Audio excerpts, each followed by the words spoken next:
Hello everyone, welcome back to our channel English माध्यम के platform पे मैं हूं आपकी एडुकेटर प्रियंका ठाकुर और हम सॉल्व कर रहे हैं editorial based practice exercise. Start करते हैं आज का session with thought of the day, that is only you can change your life, nobody else could do it for you. यानी कि केवल आप ही हैं जिनके पास में ये क्षमता है, ये अधिकार है कि अपने जीवन को बदल सकें। अगर अच्छी स्थिति में नहीं है तो उसको और बेहतर कर सकें, और अगर बेहतर स्थिति में है तो अच्छी स्थिति में है तो उसको और ज़्यादा इम्प्रूव करें और ज़्यादा ग्रोथ की तरफ जाएं। जो भी करना है आपके हाथ में है।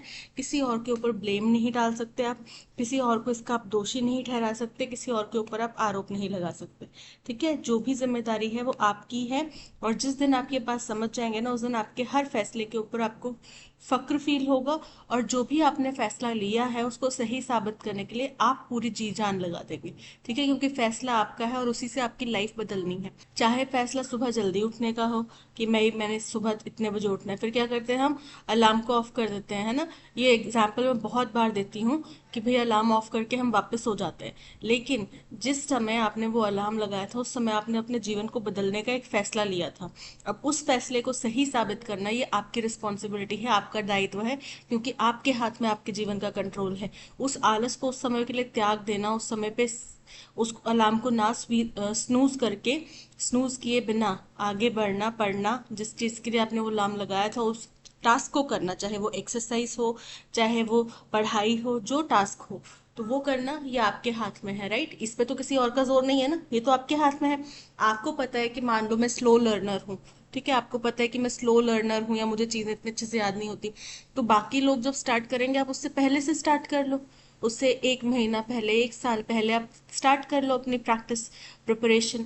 और जो चीज बच्चा एक बारी, बाकी बच्चा अगर कोई ऐसा है जो एक बारी पढ़ के जिसको याद हो जाता है, आपको लगता है 5 बारी पढ़ना, तो आप 5 बारी पढ़ो उसको। उसके जब तक वो एक बार पढ़ेगा तब तक के लिए आप इतना जल्दी बैठ जाओ कि आपको 5 बारी पढ़ लो आप तब तक।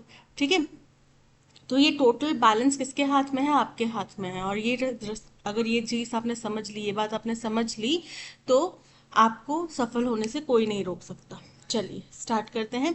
Reading comprehension and practice exercise for SSC CGL 2024।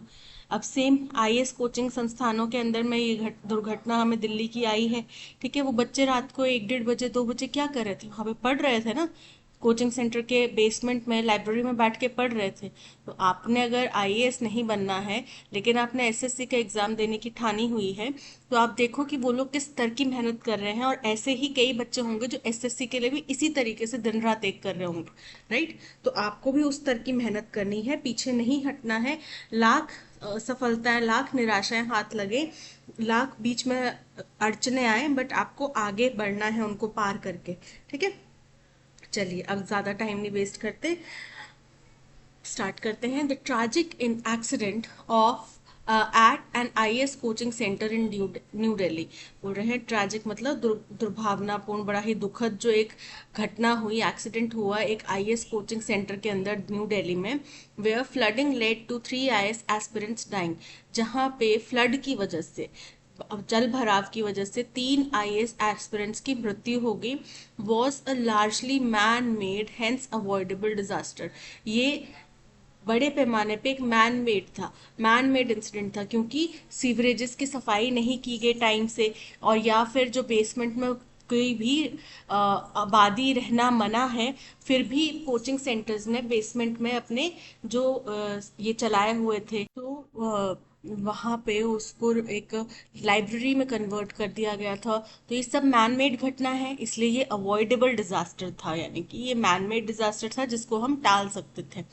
Such incidents are an increasing feature of localized urban flooding in which human failures play a major role। बोल रहे हैं इस तरीके की घटनाएं जो हैं, ये अर्बन फ्लडिंग, जो जगह जगह पे अर्बन फ्लडिंग होती है उसका एक बढ़ता हुआ फीचर बन चुका है, उसका एक पहचान बन चुकी है कि शहरी इलाका है तो वहां पे ये घटना तो होगी ही होगी, या होने की संभावनाएं ज्यादा हैं। और जो कि साफ तौर पे ह्यूमन फेलियर्स की वजह से एक बड़ा रोल प्ले करता है, यानी कि यहाँ पे इंसानों की विफलताएं ज्यादा दर्शाई जाती हैं। एक बहुत छोटा सा एग्जाम्पल है। बैंगलोर में बहुत समय पहले एक कोई अधिकारी थे, आईएएस ऑफिसर थे।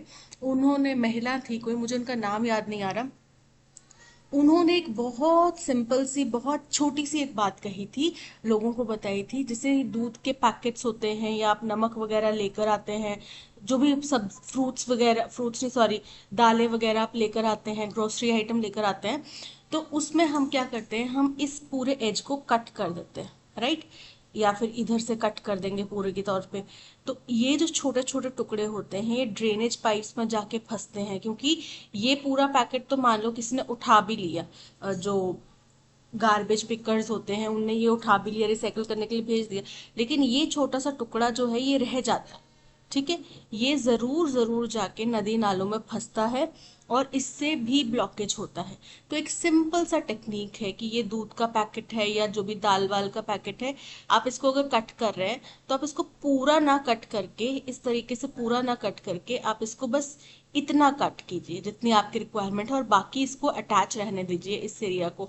तो ये जाके नदी नालों में नहीं फंसेगा। और जब भी, अगर मान लो जिस भी इलाके में रिसाइकलिंग होती है, उसमें इस प्लास्टिक बैग को जब उठाया जाएगा तो ये टुकड़ा भी साथ में जाएगा, राइट, अगर आपने इसको पूरा कट नहीं किया है। तो ये कितनी छोटी सी बात थी, एक बहुत अच्छा विचार था। ठीक है, छोटा सा एक कॉशन अगर हम रख लें, और सोचो एक शहर के अंदर लाखों की आबादी होती है, अगर वो लोग इतना सा कॉशन रख लें तो कितना ज़्यादा दुर्घटनाएं होने से बच सकती हैं। और जो सीवरेज को साफ करने की बार बार समस्या उत्पन्न होती है, इस छोटी सी चीज़ से आधी समस्या तो कम होगी, आधी नहीं होगी, चलो 1% तो कम होगी। तो सेम चीज़ की ये सब ह्यूमन फेलियर्स के नतीजे हैं जो हमें देखने मिल रहे हैं। Basements in buildings have limited access and often limited ventilation। बोल रहे हैं बिल्डिंग्स के बेसमेंट्स जो होते हैं उनमें चीज़ों का, सुविधाओं का अभाव होता है, एक्सेस लिमिटेड होता है, और वेंटिलेशन भी प्रॉपर नहीं होता। Getting in and out can be a challenge and being trapped is a real possibility as the water will find its way there first. अब क्योंकि पानी का बहाव तेज होता है, ठीक है, अगर सड़क पे फ्लड जैसी स्थिति बनी हुई है तो बेसमेंट में पानी बहुत तेजी से भरेगा। तो अगर उस जगह पे जहाँ पे आना जाना मुश्किल है, वहां पे अगर ऐसी स्थिति हो जाए कि बहुत भीड़ भड़क्का है, तो निकलना बाहर बहुत मुश्किल हो जाएगा, राइट। और ऐसी स्थिति में पानी जो है वो जल्दी अंदर बहेगा, जल्दी अंदर जाएगा, इससे पहले कि बच्चे बाहर आ पाए या लोग बाहर आ पाए। Special pumping arrangements would be required to mitigate flooding. तो स्पेशल पंपिंग, पंपिंग मतलब वाटर को निकालने के प्रावधान, अरेंजमेंट, व्यवस्था करनी पड़ती है अगर यहाँ पे फ्लडिंग को रोकना पड़ेगा या उसको कम करना होगा। तो in general rules do not permit basements in buildings across country to have habitation while allowing storage, parking and utilities such as electric equipments and generators। बोल रहे हैं आमतौर पे अगर हम जनरल बात करें तो हिंदुस्तान के किसी भी शहर, गांव, कस्बे में बेसमेंट्स के अंदर, किसी भी बिल्डिंग की बेसमेंट के अंदर हैबिटेशन, हैबिटेशन मतलब रहने वगैरह का व्यवस्था, निवास की व्यवस्था अलाउड नहीं है। जबकि अगर आपके बिल्डिंग में बेसमेंट है तो उसको आप पार्किंग के तौर पे, स्टोरेज के तौर पे, या फिर दूसरे यूटिलिटीज जैसे कि इलेक्ट्रिक इक्विपमेंट्स रखने के लिए, जनरेटर्स रखने के लिए इस्तेमाल कर सकते हैं। Habitation would include offices and residents. Habitation का मतलब था offices या residents. Shops are sanctioned especially in malls or mixed use buildings as they are seen as temporary habitation। अब दुकानों को सैंक्शन किया जाता था, मंजूरी दी जाती थी, खास तौर पे मॉल्स में या फिर मिक्स्ड यूटिलिटी वाली जो बिल्डिंग्स होती हैं कि उसका आप इस्तेमाल कैसे भी कर सकते हैं, वैसी बिल्डिंग्स होती है वहां पे। क्योंकि शॉप्स का मतलब है कि वो टेम्पररी हैबिटेशन है, आपने सुबह 9-10 बजे आना है, 11 बजे आना है, और शाम को 9-10 बजे तक आपने बंद करके चले जाना है, उसमें आपको रात को रहना नहीं है। ठीक है, तो ये हो गया दुकानों का मतलब, शॉप्स का मतलब। तो फिर इन जगहों को परमिशन दी जाती थी। अ क्लासरूम और अ study center may well be considered habitation in such an interpretation of rules। अब कोई भी क्लासरूम है या स्टडी सेंटर है, उसको हम हैबिटेशन मान सकते हैं, उसको हम रहने वाली जगह मान सकते हैं, नियमों के इन अनुसरणों के अनुसार। जो नियमों का हमने ये मतलब निकाला है, तात्पर्य निकाला है, उसके अनुसार हम उनको हैबिटेशन मान सकते हैं। which could mean classes or long hours of study should not be allowed in the basement, जिसका मतलब ये हो सकता है कि क्लासेस या फिर लंबे ड्यूरेशन स्टडी के बेसमेंट में अलाउ नहीं किए जाने चाहिए. Building bylaws of for Delhi 2016 consider the basement as a storage area but recognized mixed use buildings that may use basement for other purposes. जो building bylaws buildings के जो सब नियम होते हैं, उपनियम होते हैं, regulations होते हैं, वो एक कुछ प्रावधान था building bylaws for Delhi 2016. इसमें बेसमेंट को स्टोरेज एरिया के तौर पे माना गया था कि इनका स्टोरेज एरिया के तौर पे आप इस्तेमाल कर सकते हैं. और वहीं मिक्स्ड यूज वाली जो बिल्डिंग्स है जहाँ पे रिहायशी इलाका भी है या फिर जो कमर्शियल इलाका भी है, कमर्शियल यूज के लिए भी यूज किया जा रहा है, रेजिडेंशियल पर्पस, वैसे जो मिक्स्ड यूज वाली बिल्डिंग है वहां पे बेसमेंट को दूसरे पर्पसेस के लिए, कार्यों के लिए इस्तेमाल किया जा सकता है. As India urbanizes and land value and building value become increasingly expensive, it would be inevitable for buildings to be used for purposes other than mandated. बोल रहे हैं अब जैसे जैसे हिंदुस्तान का शहरीकरण हो रहा है तो और ज़मीन की कीमतें बढ़ रही हैं, बिल्डिंग की कीमतें बढ़ रही हैं, तो उससे क्या हो गया कि भाई ये इनके लिए भी बिल्कुल अनअवॉइडेबल हो गया, बिल्डिंग ओनर्स के लिए भी, कि वो बिल्डिंग के बेसमेंट का इस्तेमाल दूसरे पर्पसेस के लिए ना करें. यानी कि उनको भी करना पड़ा मजबूरन, अदर देन मैंडेटेड, जो उनको आदेशित है, जिसकी उनको छूट है, उसके अलावा भी दूसरे कार्यों के लिए ये इसका इस्तेमाल करने लग गए. In such mixed use buildings, basements are also seen as income generators. तो ऐसी जो मिक्स यूज वाली बिल्डिंग्स होती हैं उनमें बेसमेंट को ये इनकम के सोर्स के तौर पे भी इस्तेमाल करते हैं, इनकम के सोर्स के तौर पे देखते हैं. The Delhi Master Plan 2021 explicitly says that the use of a basement in coaching centers shall be subject to clearance from fire authorities and other statutory bodies as per the relevant laws. बोल रहे हैं दिल्ली का जो master plan है 2021 का, वो विशेष तौर पे स्पष्ट रूप से कहता है कि किसी भी कोचिंग सेंटर के बेसमेंट का इस्तेमाल जो है वो आप क्लियरेंस टू, सब्जेक्ट टू, यानी कि वो डिपेंड करेगा उनको फायर अथॉरिटीज या दूसरी स्टैचुरी बॉडीज, स्टैचुरी मतलब लीगल अथॉरिटीज, रेगुलेटरी बॉडीज के द्वारा जो भी उनको लॉज का पालन करना है, उनको जो फॉर्म्स वगैरह साइन करवाने हैं या जो रिक्वायरमेंट्स फुलफिल करनी है, उसके क्लियरेंस के बाद ही वो इसका इस्तेमाल कर सकते हैं. It is not known if the IS coaching center had the relevant permissions and if any changes made on basement use were notified to the authorities. अब ये स्पष्ट नहीं है कि जिस IS कोचिंग सेंटर में ये दुर्घटना हुई क्या उनके पास में ज़रूरी परमिशंस थी या फिर उन्होंने बेसमेंट का इस्तेमाल जब चेंज करा, बेसमेंट को दूसरे पर्पस के लिए इस्तेमाल करना शुरू किया, तो क्या उन्होंने अथॉरिटीज़ को नोटिफाई किया, उनसे ज़रूरी दस्तावेज लिए. इस चीज़ का भी हमारे पास जानकारी नहीं. In India questions need to be asked whether a renewal of permits was done after inspections. Hindustan में जो सवाल उठता है या उठना चाहिए वो ये है कि क्या इंस्पेक्शंस होने के बाद में जो रिन्यूअल परमिट्स हैं वो इंस्पेक्शन होने के बाद में दिए गए या फिर वो रिश्वत दे के पहले ही परमिट, कोई इंस्पेक्शन हुआ ही नहीं और ऐसे ही परमिट ले लिया गया. Users prefer not to notify the authorities since it causes hurdles and invites bribe demands. और इसी वजह से, क्योंकि रिश्वत वगैरह का इसमें सिस्टम आ जाता है, तो इसी वजह से जो यूज़र होते हैं वो अथॉरिटीज़ को जानकारी ही नहीं देते कि भाई देखो हमारा ये बेसमेंट था, पहले हम इसको स्टोरेज के लिए इस्तेमाल कर रहे थे लेकिन अब हम इसको एक लाइब्रेरी के तौर पे इस्तेमाल कर रहे हैं. हो सकता है ये नोटिफिकेशन ही नहीं दिया हो, क्योंकि अगर वो बताएंगे तो इससे क्या होगा, बाबूजी हमारी जो है फाइलें दबा लेंगे और उनको निकालने के एवज में हमसे ब्राइब यानी कि रिश्वत की डिमांड करेंगे. In what appears to be a case of poor civic infrastructure, जो साफ तौर पे कुछ दिखाई दे रहा है कि ये पुअर मतलब खराब सिविक इंफ्रास्ट्रक्चर का जो नतीजा था, यानी कि पूरे बुनियादी ढांचा जो है वो उसका खराब व्यवस्था का नतीजा था। अ storm water drain burst with the water entering the basement of the coaching centre.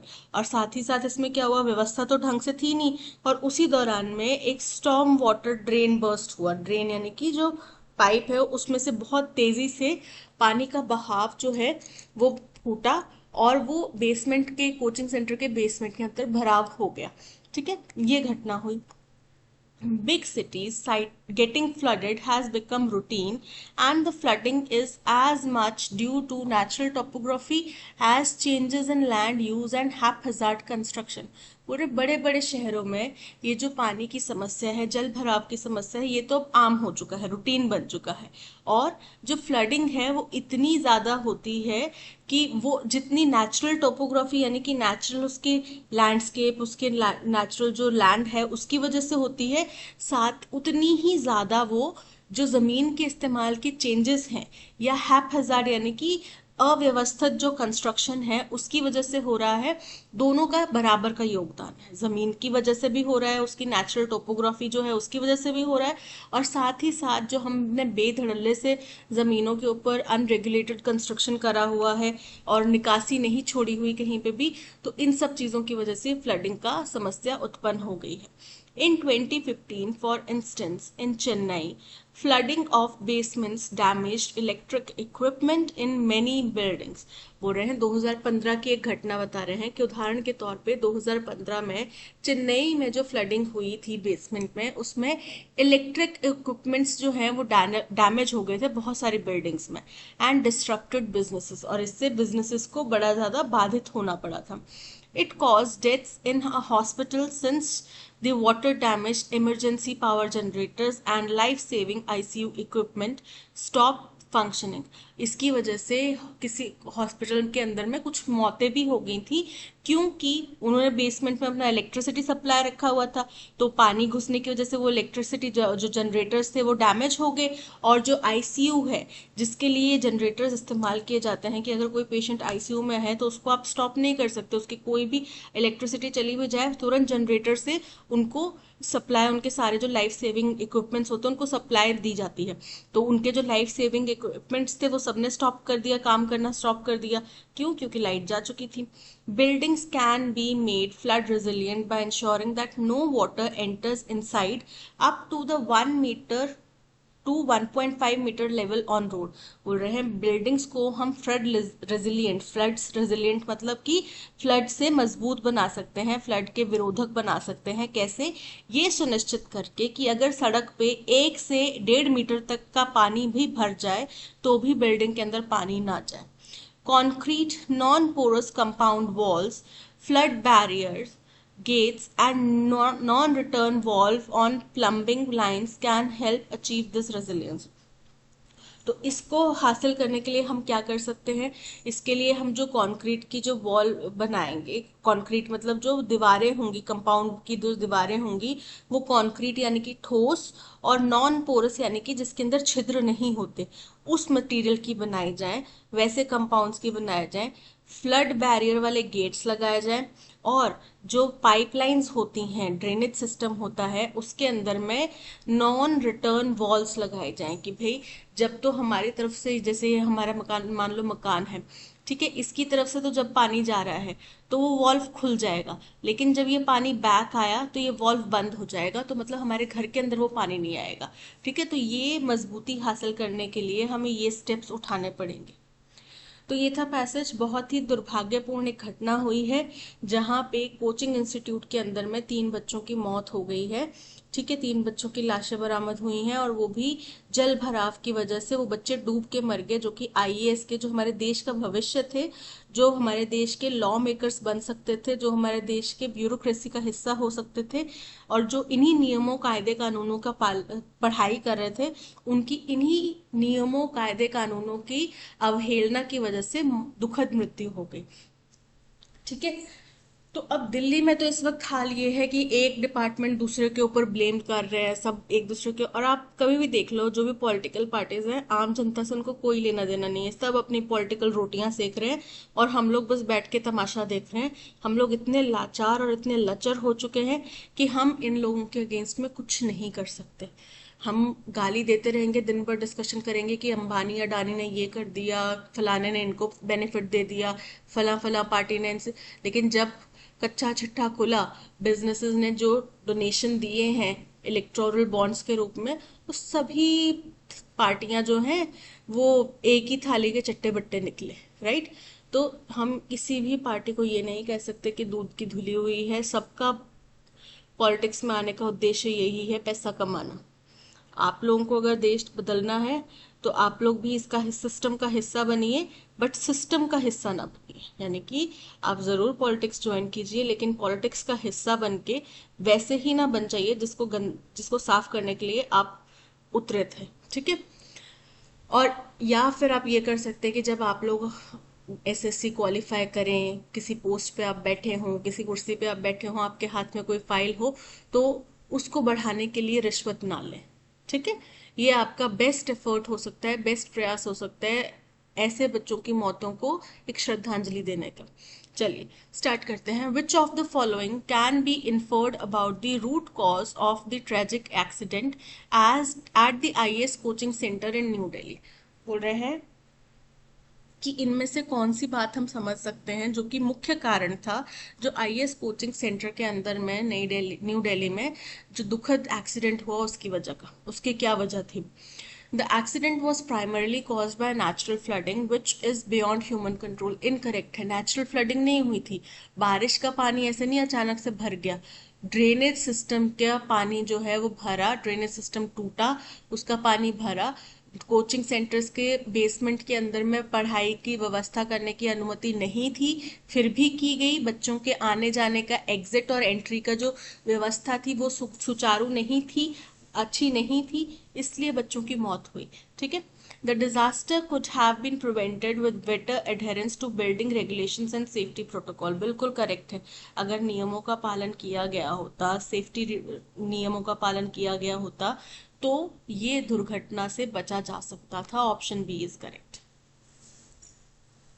Based on the passage which of the following best fills in the blank, की एक स्टेटमेंट दी गई है, उसमें एक ब्लैंक है, उसको फिलअप करना है। अ क्लासरूम और स्टडी सेंटर में well be considered an inappropriate use. ठीक है, यही बोला गया था यहाँ पे, देखो जहाँ पे हम, देखो ये रहा, अ क्लासरूम और स्टडी सेंटर में be well considered habitation in such an interpretation of roots. ठीक है, तो यानी कि उसको हैबिटेशन बताया जा रहा है, यानी कि वो जो यहाँ पे इनअप्रोप्रिएट बोला गया ना हैबिटेशन के लिए, कि बिल्डिंग्स की अनुमति नहीं दी जाएगी हैबिटेशन के लिए, तो वो करेक्ट है। तो टेम्पररी हैबिटेशन किसको बोला गया था? दुकानों को। परमिसिबल यूज किसके लिए था? स्टोरेज वगैरह के लिए। इनअप्रोप्रिएट यूज किसके लिए है? हैबिटेशन के लिए। So option C is correct. Which of the following statements is false based on the passage? Passage के अनुसार इनमें से कौन सी स्टेटमेंट जो है वो इनकरेक्ट है, फॉल्स है? The Delhi master plan 2021 requires coaching center using basement to get clearance from fire authorities and other statutory bodies. Correct है, ये प्रावधान है दिल्ली मास्टर प्लान 2021 में, करेक्ट है। In Chennai, the flooding of basement in 2015 led to severe damages, including disruptions in businesses and loss of life due to ICU equipment failure. ये भी correct है। देखो सबसे बड़ी विडंबना पता है क्या है हिंदुस्तान की, कि हम लोग अपनी गलतियों से सीखते नहीं हैं और दूसरे की गलतियों से तो बिल्कुल नहीं सीखते। चेन्नई में इस तरह का हादसा 2015 में हो चुका था, तो हमें उससे सीख लेनी चाहिए थी और ये सुनिश्चित करना चाहिए था कि ऐसा हादसा कभी भी कहीं भी नहीं होता। रेगुलेटरी बॉडी उसी टाइम पे बना देनी चाहिए थी। अब बच्चों का इतना हो हंगामा करने के बाद में, 3 बच्चों की जान जाने के बाद में स्टैच्यूटरी बॉडी बनाने की जरूरत नहीं थी, या रेगुलेशंस लाने की इंतजार करने की जरूरत नहीं थी, ठीक है। और आप लोगों के लिए भी यही एक बहुत बड़ा मंत्र रहेगा लाइफ के लिए, कि हर गलती आप खुद से करके देखने के लिए, उम्र बहुत छोटी है। जो किसी दूसरे ने कोई गलती की है ना, उससे भी सीख सकते हैं। जब कोई अपनी कहानी बता रहा होता है ना कि मैंने ये गलती करी थी तुम मत करो, तो उसका बात को गहराई से सुना करो, right. Haphazard constructions and changes in land use contribute to routine flooding in big cities. बोल रहे हैं कि बेढंगे तरीके का जो कंस्ट्रक्शन है, इरेगुलर कंस्ट्रक्शन है और लैंड यूज के अंदर जो चेंजेस किए गए हैं उसकी वजह से आमतौर में बड़े शहरों में फ्लडिंग आती रहती है। ये भी करेक्ट है। Users in India frequently notify the authorities about changes in basement use to ensure compliance with the law. Incorrect है। वो सोचते हैं कि भाई अब अगर हमने अथॉरिटीज को बताया तो फिर कोई ना कोई बाबूजी हमसे रिश्वत मांग लेंगे, छोड़ यार क्या बताना, हम अपने आप चुपचाप चलेंगे, जब कुछ होगा तब देखा जाएगा। तो ये बिल्कुल ये स्टेटमेंट बिल्कुल इनकरेक्ट है, वो नोटिफाई नहीं करते हैं। So option D is correct. What is the tone of the passage? जाहिर सी बात है, 3 बच्चों की मौत हो गई है, क्रिटिसाइज किया जा रहा है सरकार को भी, कोचिंग इंस्टीट्यूट्स को भी, अथॉरिटीज को भी, हर किसी को यहाँ पे क्रिटिसाइज किया जा रहा है। Option B is correct. Optimistic नहीं है, इंडिफरेंट नहीं है, नॉस्टैल्जिक नहीं है। What is the main theme of the passage? The need for improved urban planning to prevent people. लोगों को बचाने के लिए बेहतर अर्बन प्लानिंग की जो ज़रूरत है।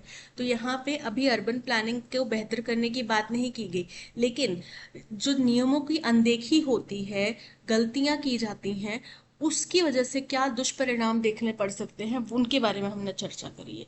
The increasing value of urban land and its impact on building usage. Incorrect है। The consequences of poor regulatory oversight and human errors in urban disaster. बिल्कुल करेक्ट है। पुअर जो नियमों की रेगुलेटरी नियमों की अनदेखी की जाती है, उसके दुष्परिणाम और हमारी जो इंसानों की गलतियां हैं अर्बन प्लानिंग के समय में, उसके दुष्परिणाम यहाँ पे बताए गए हैं। So option C is correct. अब यहाँ पे एक स्टेटमेंट दिया गया है जिसके किसी पार्ट में एरर है, हमें वो फाइंड आउट करना है। There was a saying that they are their own enemies with negligible reason to be shard. Shard का मतलब होता है घबराना या फिर परेशान होना। ठीक है, तो बोल रहे हैं कि एक कथन है, कथनी है कि वे खुद अपने दुश्मन हैं और उनको इसलिए उनको अपने परेशान होने का कोई अधिकार भी नहीं है, यानी कि उनको ज्यादा परेशान नहीं होना पड़ेगा। जब आप खुद ही अपने दुश्मन हैं तो आपको ज्यादा चिंता करने की बात नहीं, आप दूसरों के अंदर आरोप ना ढूंढिए। ठीक है, अब ये स्टेटमेंट तो करेक्ट है, इसमें एरर क्या है? There was a saying that they are their own enemies with negligible. Negligible की स्पेलिंग इनकरेक्ट है। क्या होता है? NEGLIGIBLE, negligible. So option B negligible की स्पेलिंग इनकरेक्ट है। नेग्लिजिबल मतलब बिल्कुल बेमामूली, बहुत ही, जिसको आप नजरअंदाज कर सकते हैं। ठीक है, इतनी छोटी सी चीज। During lockdown, the government and NGOs tried their best to look after people who were destitute. Destitute का सिनोनिम बताना है। Destitute का मतलब होता है निर्धन है, जो गरीब है। ठीक है। Impoverished, impoverished का मतलब भी गरीब होता है। Elite मतलब ऊंचे दबके के, राइट, अमीर लोग। हॉटी, हॉटी मतलब अहंकारी, और पेट्रियोटिक मतलब देशभक्त। तो यहाँ पे ऑप्शन ए इम्पोवरिश्ड इज करेक्ट। अब यहाँ पे इनकरेक्टली स्पेल्ड वर्ड हमें बताना है। सबसे पहला है एक्वाइस। एक्वाइस की स्पेलिंग बिल्कुल करेक्ट है। एक्वाइस का मतलब क्या होता है कि आप किसी चीज को अग्री करें, बिना आपकी इच्छा के विरुद्ध किसी चीज को आप मान लेते हैं, स्वीकार कर लेते हैं, वो होता है एक्वाइस। जैसे बॉस ने बोला कि तुम बेवकूफ हो, अब तुम्हें पता है कि तुम बेवकूफ नहीं हो, लेकिन नौकरी है, पैसे कमाने हैं, घर की जिम्मेदारियां, तो मान लिया ठीक है, हाँ जी मैं बेवकूफ हूँ। आर्टिफिशियल, आर्टिफिशियल का मतलब होता है जो असली नहीं है, रियल नहीं है, अनरियल है, अननेचुरल है। कंसाइंटियस, कंसाइंटियस का मतलब होता है कोई व्यक्ति जो अपने काम को बड़ी जिम्मेदारी से और बहुत बारीकी से करना चाहता है, बिना गलतियों के, वो गया कंसाइंटियस। और मिस्चीवस, मिस्चीवस मतलब शैतान, नटखट, शरारती। तो मिस्चीवस की स्पेलिंग इनकरेक्ट है। MISCHIEVOUS।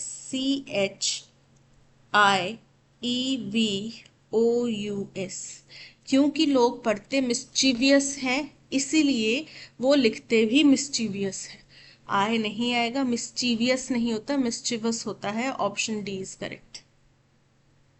The people who live here have had the same kind of lifestyle until 100 of years. देखो, 100 सालों से किसी का यही लाइफस्टाइल है, आप ये बताना चाह रहे हैं, तो आपको एक टाइम पीरियड पता है, ड्यूरेशन ऑफ टाइम पता है। ठीक है, कि इतनी अवधि के लिए।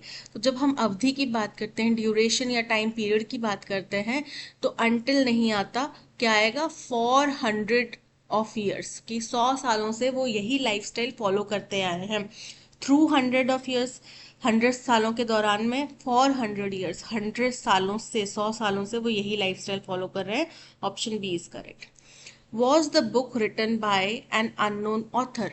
तो बाय के बाद में क्या होता है हमारा सब्जेक्ट, एन अननोन ऑथर क्या है हमारा सब्जेक्ट है। अब क्योंकि क्वेश्चन से स्टार्ट हो रहा है स्टेटमेंट, तो जो हमारा एक्टिव वॉइस में स्टेटमेंट होगा वो भी क्वेश्चन से स्टार्ट होगा। क्या आ जाएगा, डिड एन अननोन ऑथर। अब क्या किया है, किताब को लिखा है, right. So did an unknown author write the book, did the book right N unknown author. तो किताब ऑथर को नहीं लिखेगी, ऑथर किताब को लिखेगा। Was the book not written by an unknown author, not वाला क्वेश्चन नहीं आएगा।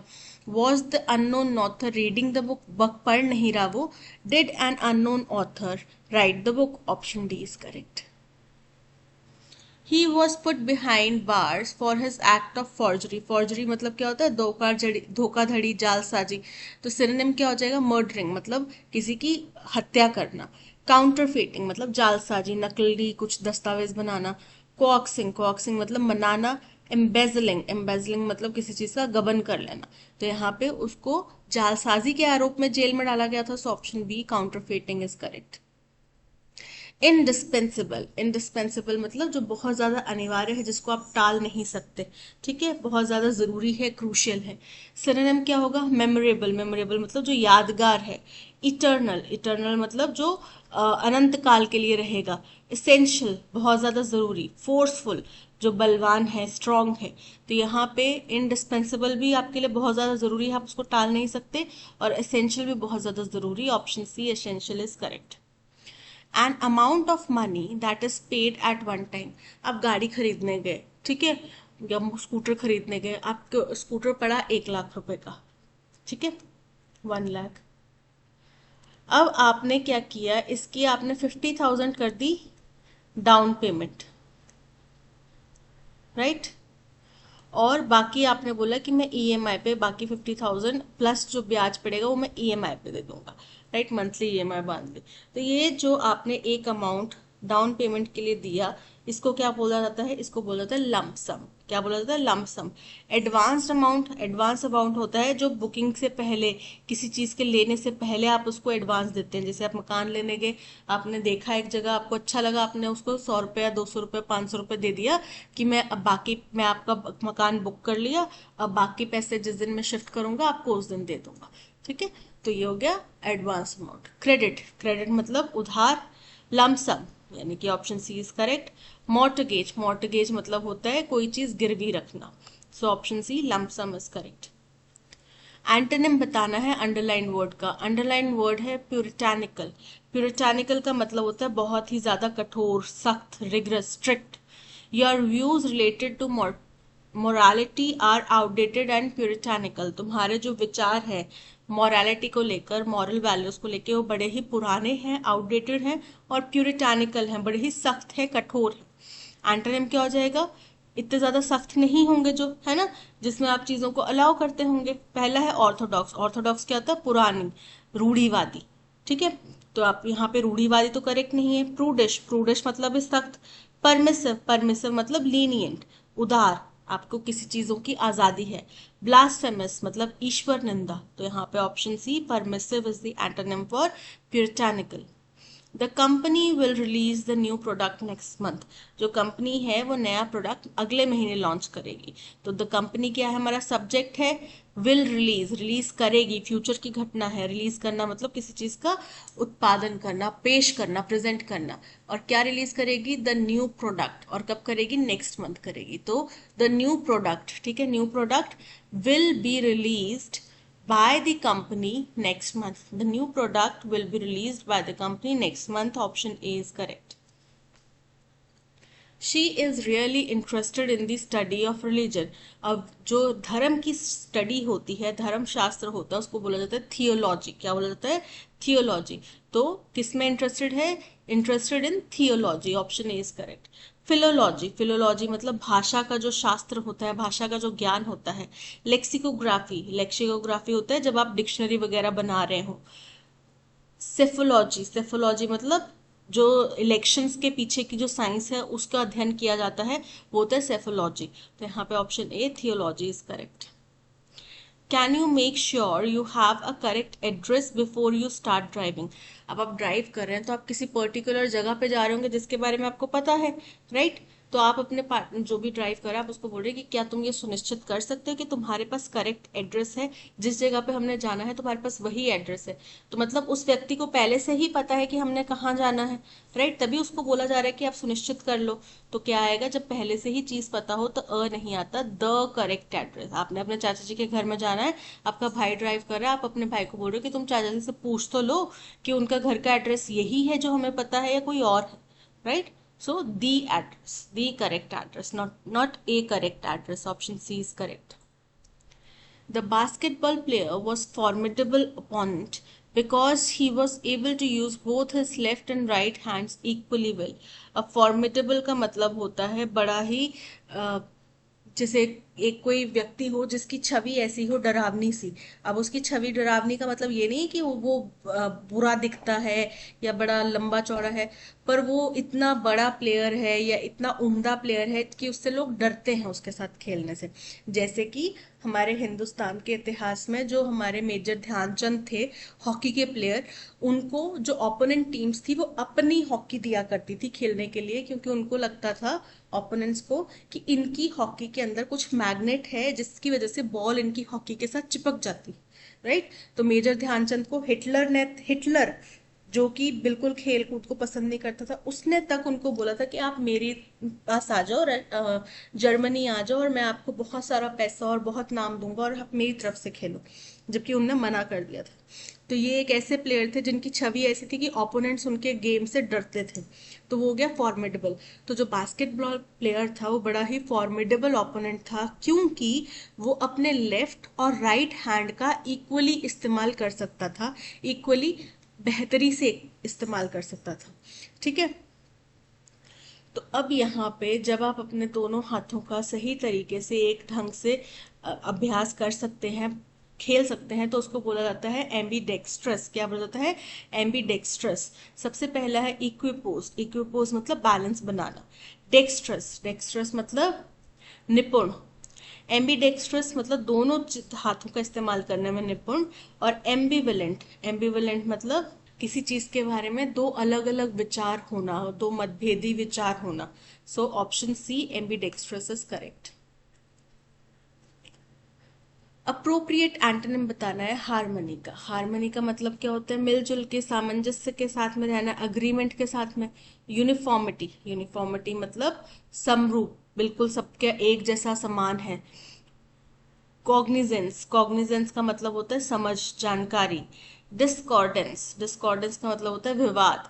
और रेलिगेशन, रेलिगेशन का मतलब होता है किसी चीज को किसी को प्रताड़ित करना या नीचे लेकर आना।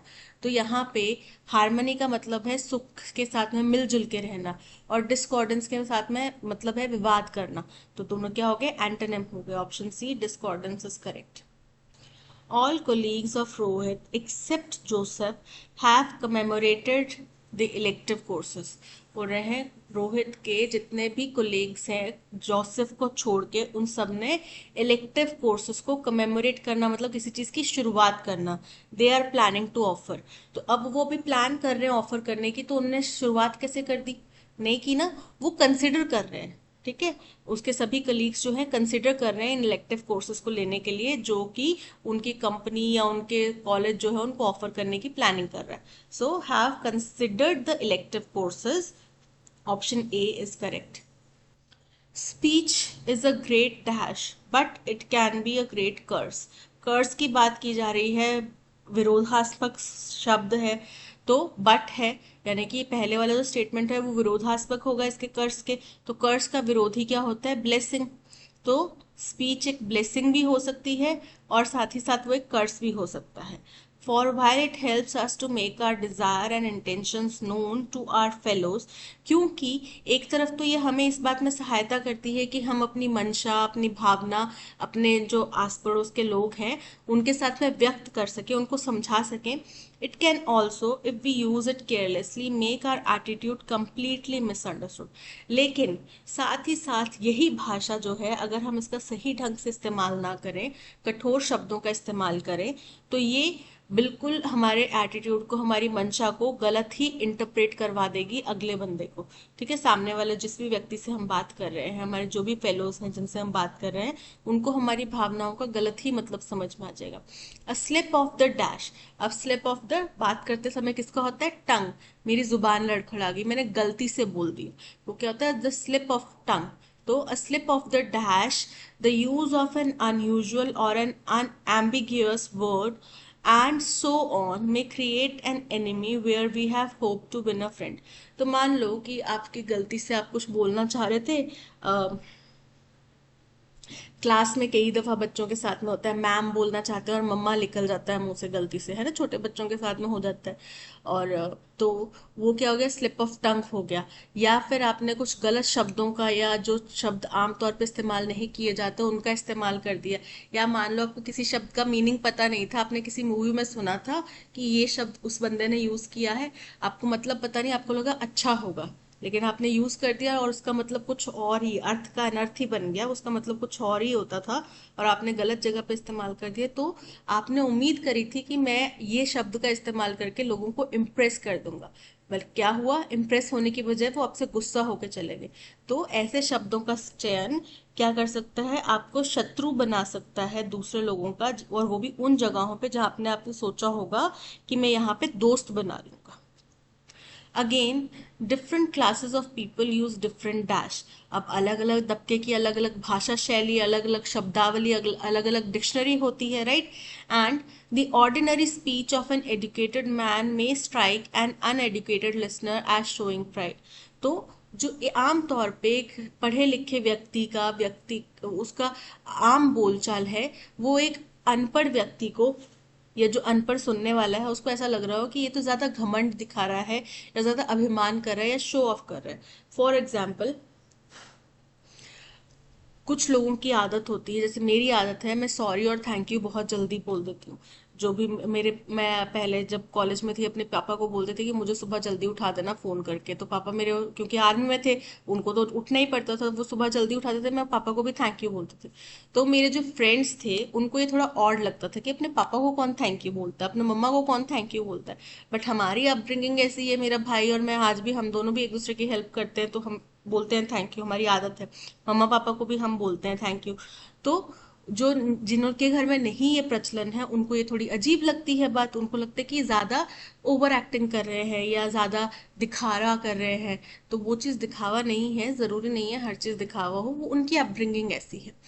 Unwittingly, we may use a word which bears a different meaning for our listener from what it does to men of our own class। तो अननोइंगली क्या हो सकता है कि आप एक ऐसा शब्द इस्तेमाल करें जो आपकी क्लास के जो लोग हैं, आपके लेवल के जो लोग हैं, उनके लिए उसका मतलब अलग है, लेकिन जिसके सामने आपने शब्द बोला है वो ऐसी क्लास से नहीं आता।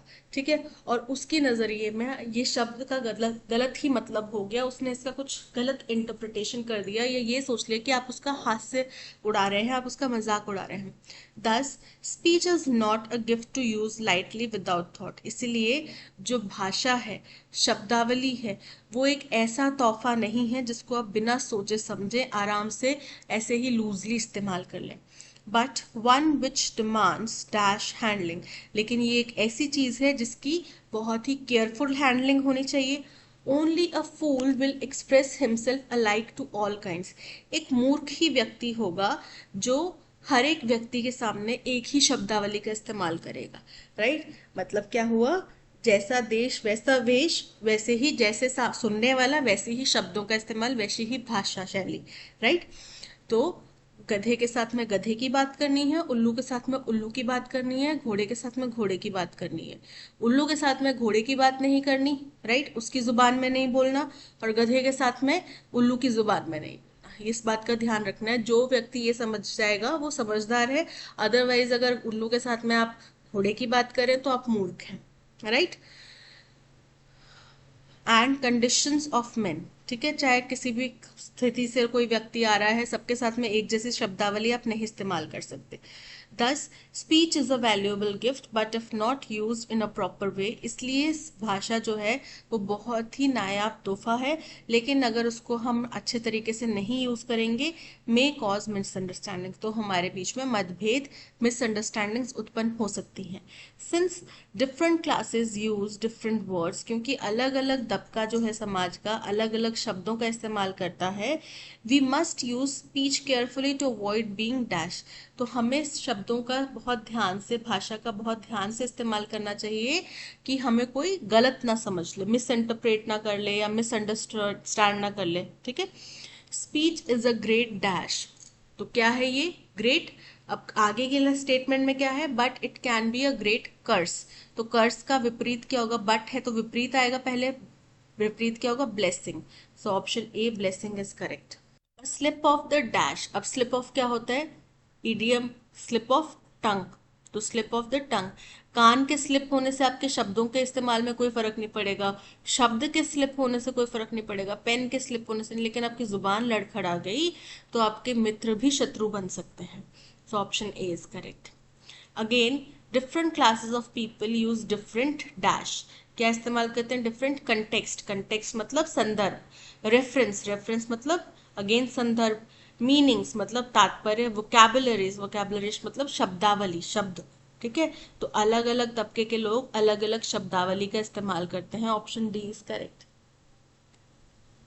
दस speech is not a gift to use lightly without thought, तो इसलिए भाषा कोई ऐसी चीज नहीं है जिसको आप बिना सोचे समझे इस्तेमाल करें, but one which demands dash handling, लेकिन ये एक ऐसी चीज है जिसका बहुत ही केयरफुली आपको हैंडल करना पड़ेगा। फर्म, फर्म मतलब दृढ़ता से, मजबूती से, अटेंटिव मतलब ध्यान से, केयरफुल मतलब सावधानी पूर्वक, और सीरियस मतलब गंभीर, तो यहाँ पे सावधानी पूर्वक आपको इसका इस्तेमाल करना है। Option C is correct. Since different classes use different words, we must use speech carefully to avoid being dash praised, हमें इस तरीके से इस्तेमाल करना चाहिए ताकि लोग हमारी तारीफ ना करें, तो ये तो नहीं है ना, हम तारीफ तो हर कोई सुनना चाहता है, तो ये इनकरेक्ट है। क्रिटिसाइज्ड, क्रिटिसाइज मतलब आपकी निंदा ना करे, इनकरेक्ट है। मिसअंडरस्टूड, हमें गलत ना समझे, तो option C is correct. Condemned, condemned again निंदा ना करे। ठीक है, so option C misunderstood is correct. That's all, आज के सेशन में इतना ही। Thank you so much for watching. अगर कंटेंट पसंद आया हो तो लाइक, शेयर और सब्सक्राइब जरूर कीजिएगा। मिलते हैं नेक्स्ट सेशन में। Till then keep learning and keep practising. Bye bye.